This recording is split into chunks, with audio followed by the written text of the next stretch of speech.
I think we were on our second job, and the job was to seal the attic, and then we were going to insulate it. We were out blowing in attics, blowing insulation into attics. And I was standing on one side of the access panel. My brother-in-law was on the other side. And my brother-in-law, we were just talking. I looked behind me and I saw a piece of wood. Thought I could stand on it. I thought it was like a board going across the joists, something you could stand on. JoJo happened to be standing on a board that was not secure. It wasn't supposed to be supporting any weight. When I stepped on it, that's when I didn't realize it was a board that was actually just toe-nailed in. So it was essentially just a free-floating board. And then that's when I went down. And he ended up falling through the attic. You know, Jeremy came running down that attic. He got to me.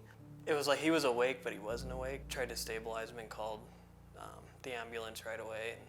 And then I called his mom. He goes, "Don't freak out."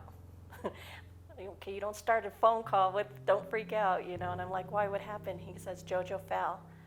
And I go, "What do you mean he fell?" He goes, "He fell through the ceiling." And I go, my heart just dropped. Neither one of us knew how severe it was at that time. And then finally, one of the nurses had come in and told us that he had a small brain bleed. They said they were doing some x-rays to see if he had any more going on with his brain. His brain started to swell. It was probably the worst time in our life.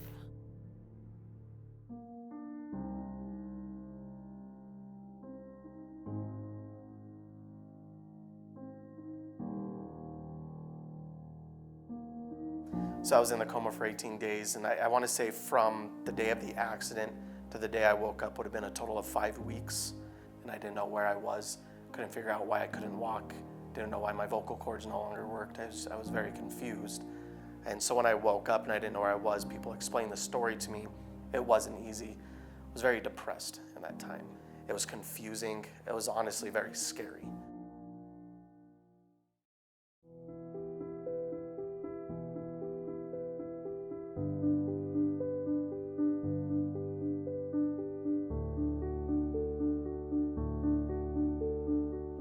The staff and how they worked together. The nurses though in the ICU, oh, they were just amazing. Dr. Fagan, also incredible, you know, her and her entire team. You know, they were honestly a blessing. Overall, I'm grateful this accident happened to me because it did let me open my eyes. You know, it allowed me to grow up, if you will. I was able to take my career more serious, and now I can develop in those different areas. And throughout the process, I met my wife, and now we have a son and a child on the way. And these are things I never saw in my life. I always wanted it, but I was too wild. I was too concerned about having fun. I regained my faith in the Lord. I'm stronger to my family. I'm stronger to my friends. You know, it changed my whole perspective of life. CRMC is not going to look at you as a number. They're going to treat every individual that comes here with love and with respect. And I have a lot of faith in this hospital. The CRMC, it's the doctors and the nurses. I got to experience a very close team at CRMC. You know, they treat you like family and they treat your family like family. This hospital continued to reach out to me even afterwards to make sure I was okay. And for the rest of my life, I really feel like I'm part of CRMC. I'm part of the team. And we are very grateful for them because they saved our son's life.